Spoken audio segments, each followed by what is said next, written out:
ಬಳಪ ಹಿಡಿದ ಭಗವಂತ ಇರುತ್ತಾನೆ ನಮ ಸುತ್ತ ಅವತಾರ ನಾನಾ ರೂಪವೋ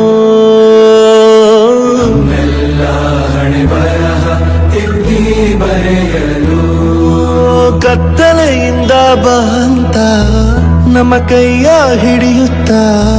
ಕರೆದೊಯ್ದ ಬೆಳಕು ತೋರಲು ಭಯವಾಗಿ ಗದರೋದು ನಮ್ಮ ಬೆಳೆಸಲು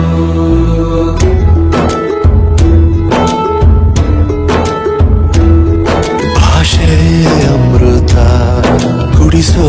ತಾಯಾಗಿ ಭಾಷೆ ಅಮೃತ ಕುಡಿಸೋ ತಾಯಾಗಿ ಭವಿಷ್ಯ ಬರೆವಂತ ತಂದೇನೋ ಆಗಿ ತಂದೇನೂ ಆಗಿ ಚಂದದ ಜೀವನನ ನೀಡಿರೋ ಗುರುಗಳು ನಮ್ಮ ಗುರುಗಳು